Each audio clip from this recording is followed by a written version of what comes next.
Well, good evening, folks. Right, yeah. What a difference 4 coats of primer makes. Well, yeah, 4 coats of hardened primer. Yeah, I call it 2-pack. I think it's known as 2K as well. And yeah, primer with the hardener in it. And yeah, this is coming out way better than I thought it would. I mean, so far we've got I'll put a little tiny bit of putty back in here. I think I got away with this side. Yep. There's a big divot there. It's just filled in with primer. Done. I've got a little bit.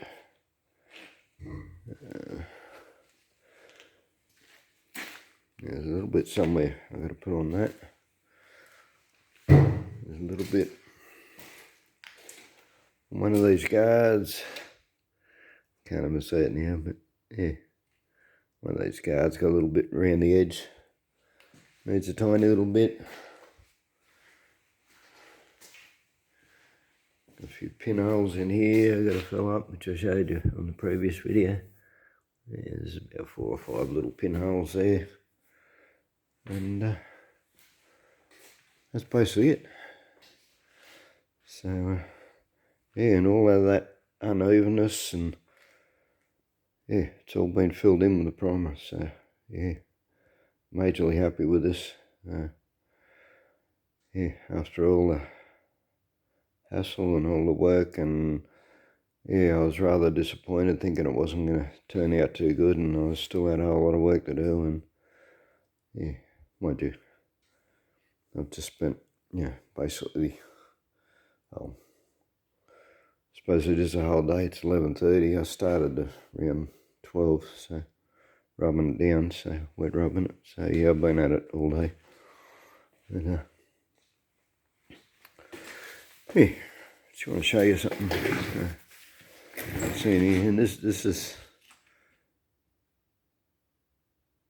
you know, why you need to the guide coat things. You know, see, without the guide coat, you don't know where your highs and lows are, where your little, you know, like all these little pinholes. I wouldn't even know they were there. I suppose I can't feel them, but you know, by eyesight, I wouldn't know they were there if I didn't have guide coat. Going a bit heavy with it here too, but anyway, not that it matters. But yeah, you see, yeah, there's a low spot there, you know, eyes around it, another low spot there, all these pinholes, you know. This whole side was like that, and it's all rubbed out because I got so much primer on it, you know. The primer's like, you know, 2 to 3 mil thick, and it's just filled everything. So yeah, it's the thing with puttying too, you know. Like, I don't know how many times I'd gone over the putty with this, you know. I did it with the 40, and then I did it with an 80. Then I went over it again with a 150. Yeah, and yeah, and you think you got it right, but it's not. Yeah, and yeah, this is the value of being able to fill with primer, you know. Like, yeah, you go back, I don't know when they started making 2-pack primers, probably 20, 30, it'll be 30 years ago, I suppose. That's the first I heard of it anyway. But prior to that, you couldn't fill with primer like this, like acrylic primer.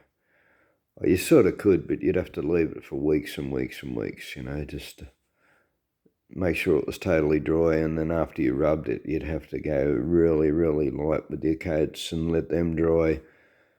Otherwise, it'd sink back on it. Yeah, the thinners in your acrylic paint would soak into the primer, soften it, and then it'd reform the surface underneath. So yeah, you really sort of couldn't. You still can't. You can't fill with acrylic primer. So basically, as I said, you can, but you got to leave it like weeks and weeks and weeks to dry and harden, you know. And even then, you got to be really light, as I said, with your top coat. But yeah,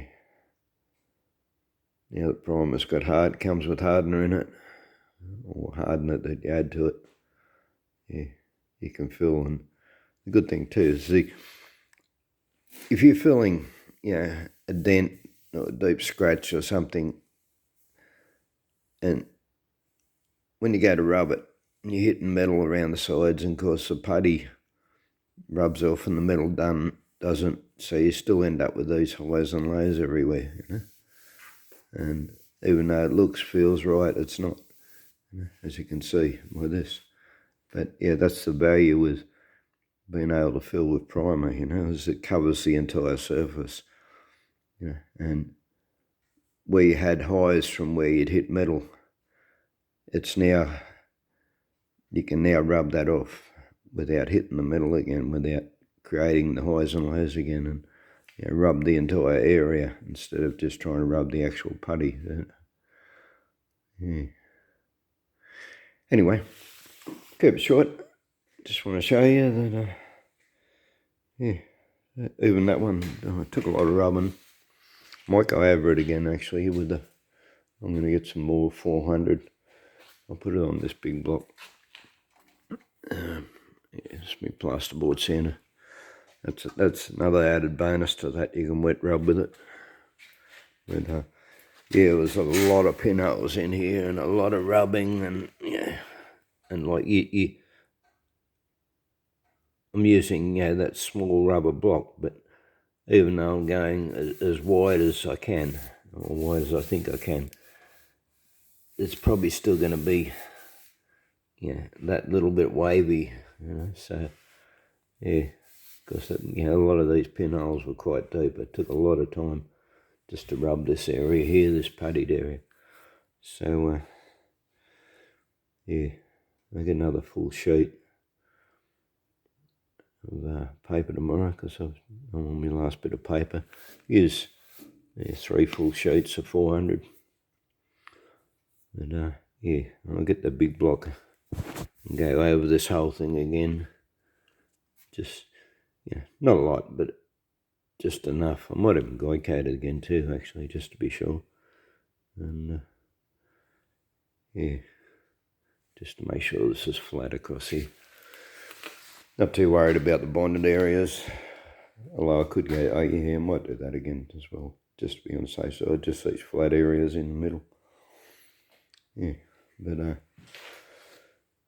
yeah, I think it's going to turn out pretty good. So, yeah. All right. Once again, keep it short.